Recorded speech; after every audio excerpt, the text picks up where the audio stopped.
क्या आप ये बात जानते हो कि आप भी इंग्लिश में 100 में से 100 स्कोर कर सकते हो? जी हाँ, अगर आप चाहें तो।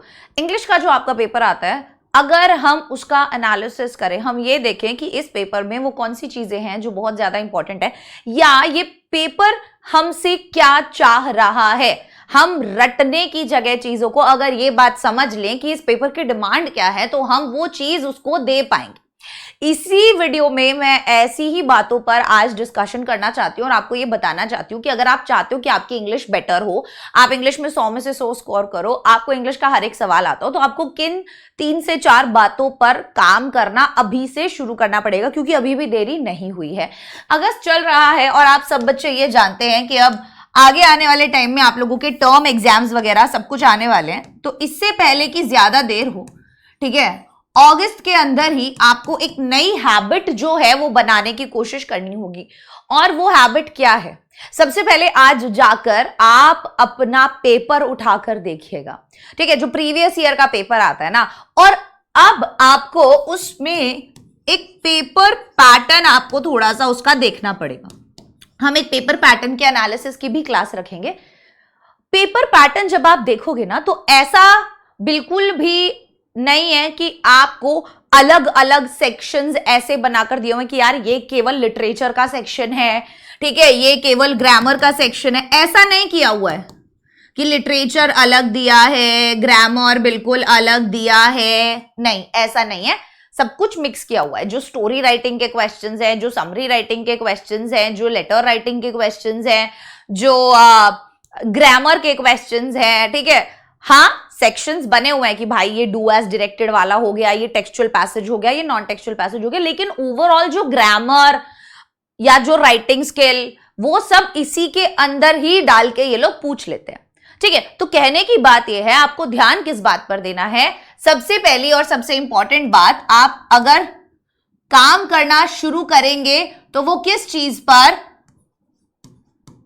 राइटिंग स्किल्स पर। क्योंकि आप अगर देखोगे तो आपको ना बहुत कुछ लिखने के लिए आता है। आपको स्टोरी राइटिंग आता है, आपको समरी राइटिंग आता है, आपको पर्सनल रिस्पॉन्स आता है, आपको लेटर राइटिंग आता है, ठीक है, और छोटे छोटे 1 लाइन वगैरह के आंसर्स भी आप लोगों से पूछ लिए जाते हैं, राइट। तो हमें सबसे पहले किस चीज पर काम करना है? राइटिंग स्किल्स पर। राइटिंग स्किल्स पर हम आज से ही कैसे काम करना शुरू करेंगे? हम ना सबसे पहले ग्रामर के 2 से 3 टॉपिक्स, जैसे हमारा हो गया टेंस, ठीक है, जैसे हमारा हो गया सिंटेक्स, सिंटेक्स मतलब सब्जेक्ट वर्ब अग्रीमेंट, ठीक है, ये 2 टॉपिक्स को ना हम बहुत अच्छे से बिल्कुल मतलब हमारे टिप्स पे होना चाहिए कि कौन से सब्जेक्ट के साथ कौन सा वर्ब का फॉर्म लगता है, ये हमको बहुत अच्छे से पता है, ठीक है। और हमें सेंटेंस का स्ट्रक्चर बनाना आता है, पॉजिटिव बनाना आता है, नेगेटिव आता है, इंटेरोगेटिव आता है, इंटेरोगेटिव नेगेटिव आता है। इससे क्या होगा, जो हमारी बेसिक सिली मिस्टेक्स होती है ना, वो होनी बंद हो जाएंगी, ठीक है, वो मिस्टेक्स होनी बंद हो जाएंगी और आप सब ये चीज देख पाएंगे कि हाँ, मैं अब सेंटेंसेस जो है वो इजीली बना पा रहा हूं। दूसरा, हमको क्या करना है, हमें जब भी राइटिंग प्रैक्टिस करनी है ना, तो हमें बहुत ज्यादा बड़े बड़े लंबे सेंटेंसेस लिखने की प्रैक्टिस नहीं करनी है। Short, crisp, to the point हमको सेंटेंसेस बनाने हैं। हमको बहुत लंबे लंबे सेंटेंसेस नहीं बनाने, हमें छोटे छोटे सेंटेंसेस बनाने हैं। हमें अपनी बात कन्वे करनी है तो हमें छोटे सेंटेंसेस बनाने हैं, जिससे सेंटेंस गलत ना हो, ग्रामेटिकल मिस्टेक ज्यादा ना हो, हमें इस बात का ध्यान रखना है। तो हमारा जो सेंटेंस होना चाहिए वो शॉर्ट, क्रिस्प और टू द पॉइंट होना चाहिए। तीसरी चीज, हमें बहुत ज्यादा फैंसी वोकैबुलरी का यूज नहीं करना है, ठीक है, हमें फैंसी वोकैबुलरी का यूज नहीं करना है, मतलब बहुत बड़े बड़े भारी भारी हैवी वर्ड्स हमको अपने आंसर्स में लिखने की जरूरत नहीं है। ऐसा नहीं है कि हम अगर यही वाले वर्ड्स लिखेंगे तो ही हमको नंबर मिलेंगे, या हम बहुत कुछ बढ़िया बड़े बड़े वर्ड्स लिखेंगे तो ही हमको नंबर मिलेंगे, नहीं। आप सिंपल बिल्कुल अगर लिखेंगे आपको उतने ही नंबर मिलेंगे, आप ये बात याद रखिएगा। अब एक बहुत इंपॉर्टेंट बात वो ये कि राइटिंग स्किल में आप 3 से 4 इंपॉर्टेंट चीजें जो कर सकते हैं वो ये कि आप ना कुछ इंट्रोडक्शन के लिए जो लाइंस होती हैं, या कुछ कंक्लूजन के लिए जो लाइंस होती हैं, या कुछ कोट्स होते हैं, ठीक है, या कुछ स्टार्टर्स होते हैं। स्टार्टर्स मतलब कुछ सेंटेंस स्टार्टर्स अगर आप ये प्रिपेयर करें, जैसे लेटर राइटिंग के लिए आपने कुछ सेंटेंस स्टार्टर्स देख लिया, इंट्रोडक्शन देख लिया कि भाई कोई भी फॉर्मल लेटर अगर मुझे लिखना होता है ना तो उसका जो इंट्रोडक्शन वाला पैराग्राफ होता है ना वो इस तरीके का होता है, मैं उसको ये फिक्स्ड लाइंस है जिनसे शुरू कर सकता हूं। इनफॉर्मल में सबसे पहले मुझे हालचाल पूछना होता है तो मैं वो वाली लाइन जो है वो पहले ही याद कर सकता हूं। जैसे लेटर टू एडिटर के लिए मेरी इंट्रोडक्शन वाली लाइंस फिक्स है, बिल्कुल फिक्स है ना, कि through the column of your esteemed newspaper I would like to draw the attention of the concerned authorities या concerned readers towards the problem of, फिर सब्जेक्ट, ये फिक्स है। मैंने तुम सबको लेटर राइटिंग में बताया हुआ है, अगर तुमने क्लासेस नहीं लगाई है जाके मेरी लेटर राइटिंग की क्लासेस लगा लो, बता दूंगी मैं, ठीक है। तो मैंने ना बच्चों को टेम्पलेट्स भी दिए हुए हैं प्रॉपर, तो आपको करना क्या है, आपको कुछ सेंटेंस स्टार्टर्स जो मैंने आपको दिए हुए हैं उनकी प्रैक्टिस करनी है, उनसे अपने सेंटेंसेस बनाने की कोशिश करनी है। सेंटेंस स्टार्टर्स क्या होते हैं कि आप अपना सेंटेंस किन वर्ड्स या फ्रेजेस से शुरू कर सकते हैं, ठीक है, तो वो होते हैं सेंटेंस स्टार्टर्स। तो उनको आप क्या कर सकते हैं बहुत बढ़िया तरीके से, जैसे आप ऐसे अदरवाइज, ठीक है, हाउएवर, ऐसे कुछ वर्ड्स होते हैं जिनसे आप अपने सेंटेंसेस अगर शुरू करते हो तो वो और ज्यादा बढ़िया लगते हैं। मेरी बात समझ में आ रही है? ये कुछ तरीके होते हैं जो हम प्रिपेयर करके जा सकते हैं, ठीक है, जो हम पहले से ही तैयार करके जा सकते हैं, जिससे हमारा जो 5 नंबर का सवाल है जो हमसे पूछ रहा है हम उसके लिए ऑलरेडी प्रिपेयर्ड है। हम वहां बैठकर ये नहीं सोच रहे कि हमें क्या लिखना चाहिए क्या नहीं लिखना चाहिए। तो कुछ लाइंस इंट्रोडक्शन में जो आप हमेशा लिख सकते हैं, कुछ लाइंस कंक्लूजन में जो आप हमेशा लिख सकते हैं, कुछ कोट्स, ठीक है, कुछ सेंटेंस स्टार्टर्स आप प्रिपेयर करके जाइए। स्पीच राइटिंग के लिए तो बहुत ही ज्यादा जरूरी है ये वाली चीजें, आपको बहुत ज्यादा काम आने वाली है, ठीक है। तीसरी नेक्स्ट चीज जो है वो हम फॉर्मेट का ध्यान रख सकते हैं कि भाई हमारा जो फॉर्मेट होना चाहिए वो बिल्कुल सही होना चाहिए। टाइटल पूछा हुआ है तो टाइटल लिखना है, जहां पर डेट बोली गई है वहां पर डेट लिखनी है, जहां पर टाइम बोला गया है वहां पर टाइम लिखना है, जहां पर बाय रिपोर्टर का नाम बोला गया है वहां रिपोर्टर लिखना है, सब कुछ, कौन सी चीज बॉक्स में बंद करनी है कौन सी चीज नहीं करनी है, पहले से फॉर्मेट की जानकारी। और एक जगह किताब में जितने भी राइटिंग स्किल्स के टॉपिक है उनके सारे फॉर्मेट एक जगह बना लो, ताकि क्विक रिवीजन जो है आप लोगों का हो सके। पढ़ने जब बैठो तो ढूंढना ना पड़े कि क्या पढ़ूं कहां से पढ़ूं, इसका फॉर्मेट क्या था, ये कब करवाया था। ये बात समझ में आ गई। अब बातें हैं हम लिटरेचर के ऊपर। भाई लिटरेचर के अंदर ना चैप्टर्स पे रटने पे बहुत ज्यादा ध्यान देने की जरूरत नहीं है। चैप्टर्स को बहुत अच्छे से समझ लो, जो मैं आपके लिए वन शॉट्स डाल रही हूं आप उन चैप्टर्स को एक बार के लिए देख लो। एग्जाम में आपको क्या करेंगे, उसका पैसेज दे देंगे और उसके पैसेज में से ही आपको या तो वेब डायग्राम या ट्रू और फॉल्स या कोई ग्रामर का क्वेश्चन ऐसे उठाकर दे देंगे। ऐसा नहीं होता है कि कोई चैप्टर के कोई क्वेश्चंस आपको याद करके जाने हैं, कुछ भी याद करके नहीं जाना, पर हर एक चैप्टर का जो वोकैबुलरी है, ठीक है, लिटरेचर में जो आपके चैप्टर्स हैं उनका ना वोकैबुलरी अच्छे से देखकर जाओ। मतलब उसके वर्ड्स जो है उनका मीनिंग जो है आपको अच्छे से पता होना चाहिए, क्योंकि उन्हीं में से एंटोनिम सिनोनिम आने के चांसेस बहुत ज्यादा होते हैं, ठीक है ना, बहुत ज्यादा चांसेस होते हैं कि वहां से आपको कोई वोकैबुलरी रिलेटेड क्वेश्चन जो है वो उठाकर दे देंगे जेन्युइनली।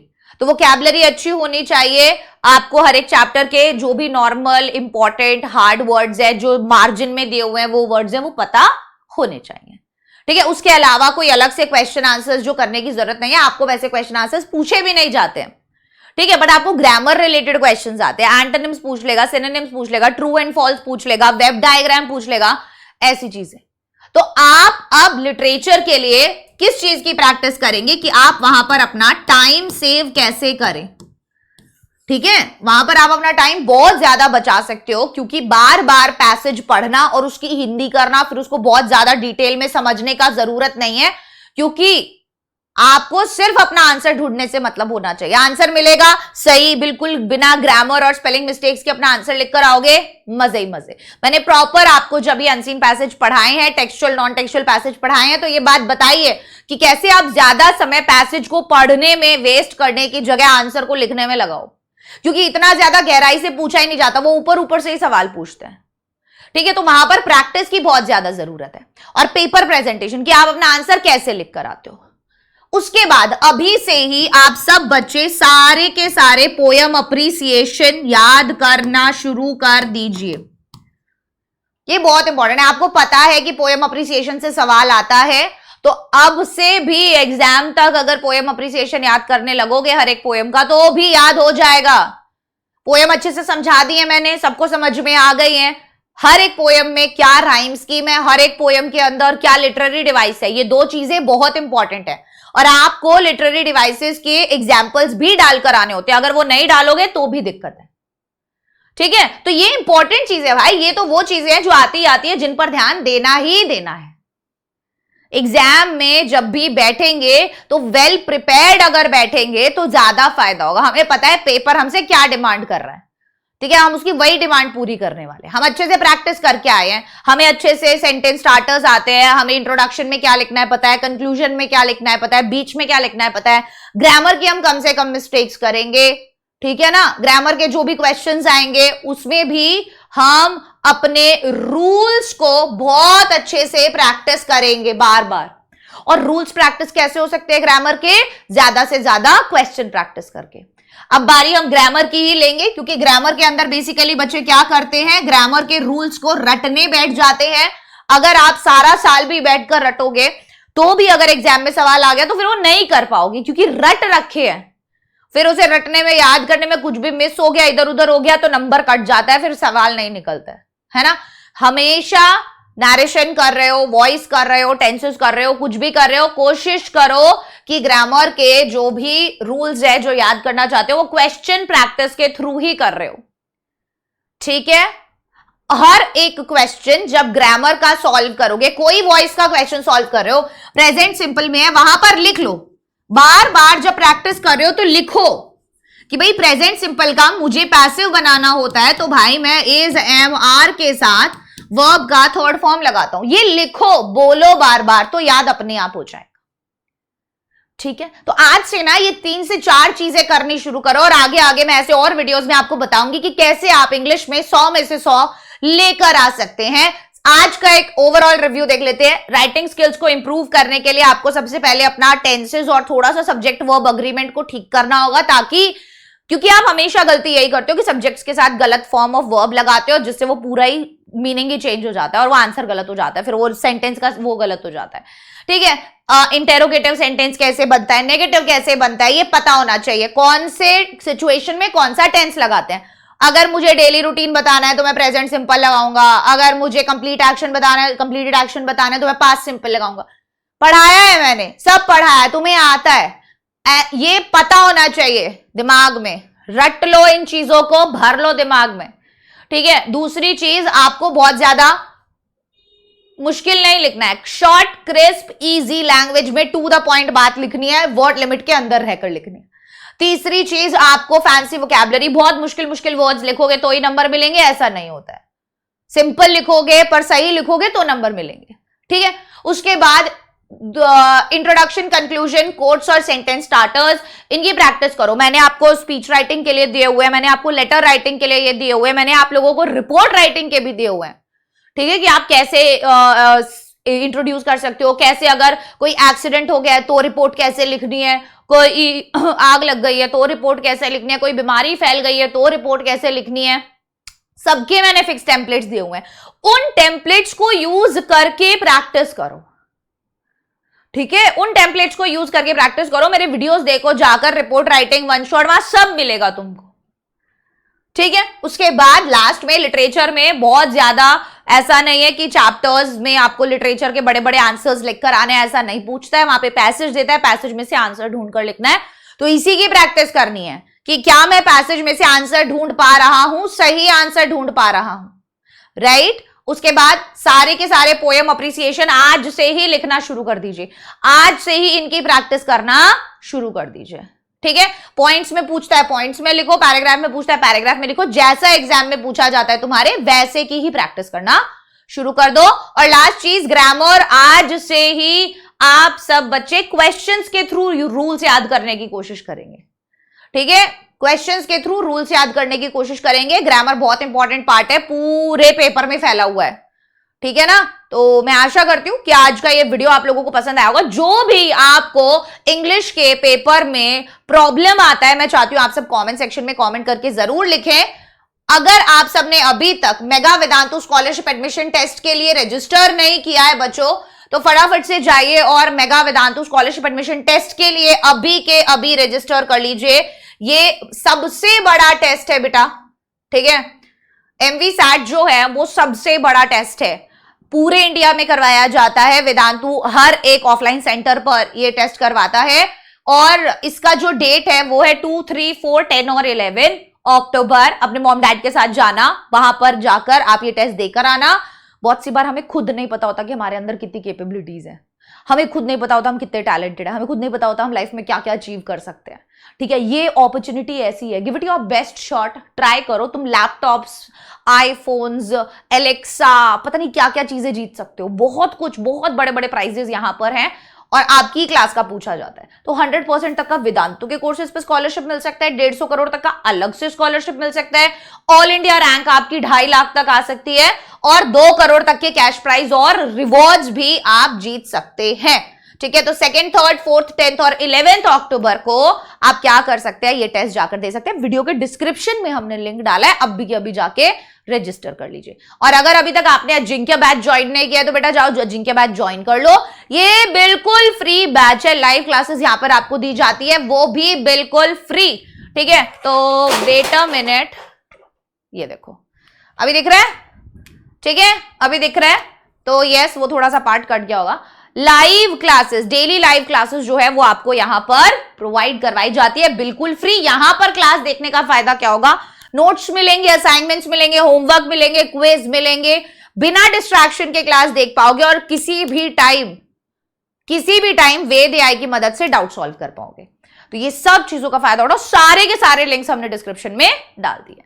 ओके एवरीवन, मैं चाहती हूं आपको आप ये टिप्स को फॉलो कीजिए। ये दिखने में ऐसा लग रहा होगा बहुत ज्यादा वैसी है, बट हम अब अगला वीडियो जो लाएंगे वो आपके पेपर एनालिसिस पे लाएंगे। हम पेपर को पूरा एनालाइज करेंगे कि क्या क्या पूछा जाता है, क्या क्या वो फिक्स चीजें हैं जिनको हमें अभी से प्रैक्टिस करना है, जो मार्क्स हमारे एज इट इज पक्के हो सकते हैं, ठीक है। Okay, bye bye, take care, all the best.